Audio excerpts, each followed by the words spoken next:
Keith, it is kind of strange to see rain actually moving through. I kind of forgot where I put my rain jacket. Yeah, weird stuff. We have a sub pump in our basement, and like I went down last night. It was like, let's just make sure this still works. It was like I hit the float switch. Like a while. Yeah, it's been so long since we've gotten rain, and we had some big amounts over York and Cumberland County. Hollis almost 4 inches, Sanford 2.6, Portland 2.19. As I mentioned, I pulled up the stats last night, and that was more rain than we got in the entire month of July. But you head to the north just a bit, not much. Lewiston 0.4, Wiscasset 0.3. So it was very localized. And this is a really good look at it.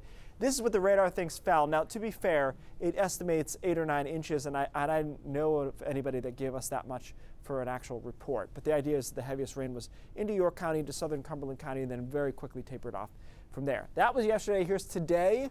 Largely cloudy with some breaks in there into the mountains and across southern and western Maine and back into New Hampshire. That's going to help percolate these showers and storms, and they just have that tropical look to them. Like if you were to put Florida here, you'd say, yeah, that looks about right, the way that these storms are moving and they're developing, pulsing up and down quickly. You can see some lightning with them, but the bigger threat, or in our case positive, is the possibility for some heavy downpours. Now the question is how they all make their way through New Hampshire and into Maine. Dew points are supportive still in the 60s of that high precipitable water, the chance for heavy downpours. So we'll see how they kind of survive the mountains and then move into western Maine, but certainly there's enough water in our atmosphere to keep them going.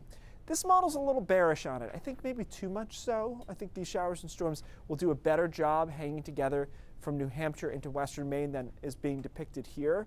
But certainly the idea that it's late afternoon into the evening makes sense to me when these showers and storms come through. But again, I don't see why they're going to rip apart quite like that at 8 or 9. I think they probably continue into Lewiston, Augusta, and then start to fall apart later this evening into central and northern Maine. So chance for downpour, heaviest here and then lightest as you get farther away.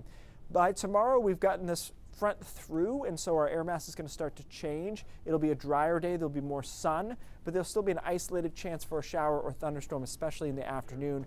Those will not be as heavy though. They won't have as much moisture to put down as rain, and then Thursday looks good, probably dry for most of us. So the front comes through, high pressure builds in, but it's kind of a weak high. It doesn't dominate with a ton of sunshine in there, and actually allows another front to come through Friday afternoon, Friday night with showers and storms. That moves away, and then we're in good shape for another nice weekend.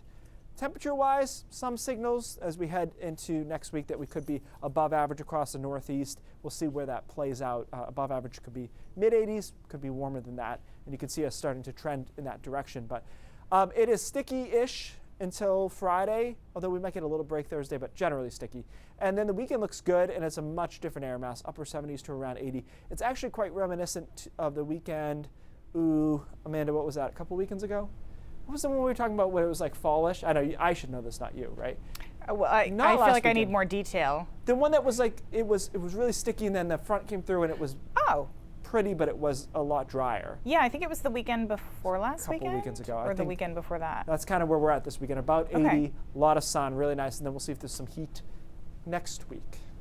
All right, we'll keep an eye on it. Thank you, Keith.